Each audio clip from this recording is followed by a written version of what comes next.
E aí pessoal, tudo bem? Preparados para a nossa primeira aula de biologia? Nesta aula nós vamos falar sobre a origem da vida. Existem basicamente três teorias que propõem explicar a origem da vida. São elas o criacionismo, ou como queira, fixismo, a panspermia, ou ainda cosmogenia, ou ainda extraterrestre, e por fim, a teoria por evolução química. Nós vamos começar a falar do criacionismo, ou como queira, fixismo. Essa teoria é baseada na ideia de que a vida teria surgido a partir de uma força superior divina. Baseia-se mais em fé do que em ciência. Ela também é chamada de fixismo, porque o fixismo prega que as espécies não evoluem, elas permanecem fixas. Por isso que o criacionismo também é chamado de fixismo, tá? E aí nós temos a panspermia, também chamado de cosmogenia ou ainda extraterrestre, que acredita que a vida teria surgido a partir de um outro planeta e que teria vindo aqui, ao planeta Terra, por meio de meteoros, aliás, por meio de meteoritos, de esporos cosmozoários, que teriam vindo de um outro planeta e sofreram um intenso atrito, um intenso aquecimento, provocando então a sua fragmentação. Entretanto, essa teoria não diz muita coisa, porque se a vida veio de um outro planeta, como que a vida teria surgido neste outro planeta?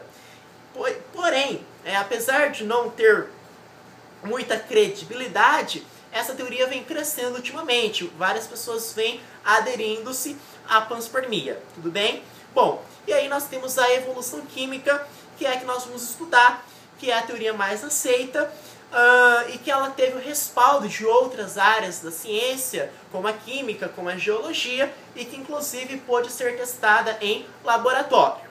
Nós temos a teoria da abiogênese e a teoria da biogênese. A teoria da abiogênese, ou teoria da geração espontânea, acredita que a vida não surge única e exclusivamente a partir da reprodução. Eles acreditam que a vida poderia surgir a partir da matéria bruta, a partir da matéria inanimada.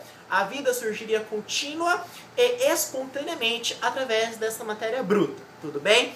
Inclusive, havia na época receitas de como ter ratos. Você jogava um monte de trigo, roupas com suor e ali misturava tudo e aí nós tínhamos o surgimento de ratos. Inclusive, a teoria da abiogênese foi defendida por vários pensadores, como Aristóteles, Newton, entre outros. Ela perdurou por vários séculos até que ela fosse derrubada, até que ela fosse sepultada.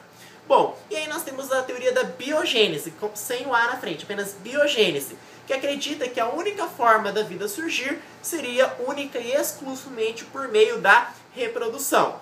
Nós temos vários pensadores. Nós temos Rett, nós temos Pasteur, nós temos Oparin, nós temos Fox, nós temos Miller, tá? Bom, vamos falar dos principais. Nós temos o experimento de Rett. Quem era Rett? Era um médico italiano chamado Francesco Rett.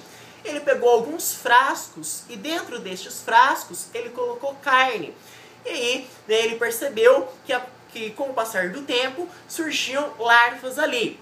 Só que ele explicou, através do seu experimento, que os vermes, que as larvas que estavam contidas nesta carne, que estava por sua vez dentro do recipiente, esses vermes eles não surgiam espontaneamente, não. O que acontecia era que as larvas iam até os frascos, depositavam seus ovos e dos ovos eclodiam os vermes, eclodiam as larvas. E não de que as larvas surgiam espontaneamente a partir da carne, entendeu? Então ele conseguiu provar esse experimento. Ele pegou gaze, que é aquele negócio que você coloca no machucado quando rala a sua perna, e tampou. E mesmo assim surgiam os vermes, as larvas, provando que não surgia espontaneamente, e sim de que teria surgido a partir da eclosão dos ovos, tudo bem? Então esse foi o experimento de Rett.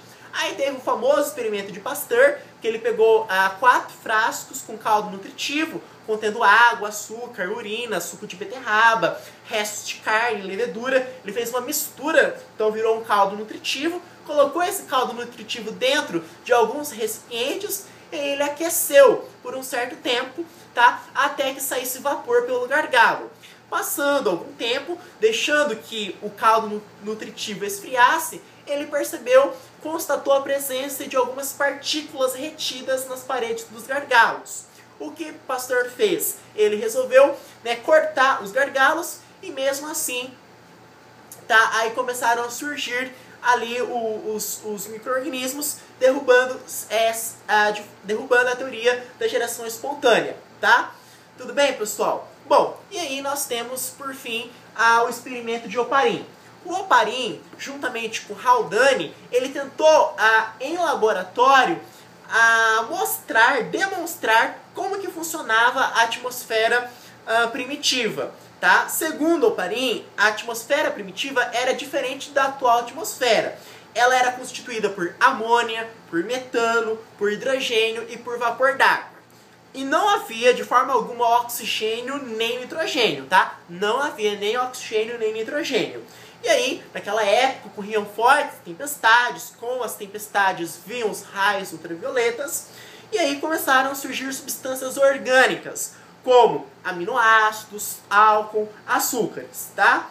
Bom, e aí o que aconteceu? Na presença do calor das rochas ali, os aminoácidos eles começaram a reagir uns com os outros. Então o aminoácido aqui juntou-se com esse aminoácido, que juntou com esse aminoácido, e aí acabaram constituindo as proteínas, tá? Bom, quando a temperatura das rochas ficou inferior a 100 graus Celsius, a água permaneceu líquida, tá? E aí as substâncias presentes na água foram se juntando, formando no mar estruturas maiores chamadas de coacervados, tá? E aí então formou-se a sopa nutritiva ou sopa orgânica. E aí os coacervados tinham capacidade de absorver material do meio e transformá-lo. E assim, a partir deles, surgiram os primeiros seres vivos, tá? Aí tem a experiência de Miller e Fox, que eu não vou falar agora, tá? E aí eu vou deixar para a próxima aula as duas hipóteses, a hipótese heterotrófica e a hipótese autotrófica. Muito obrigado!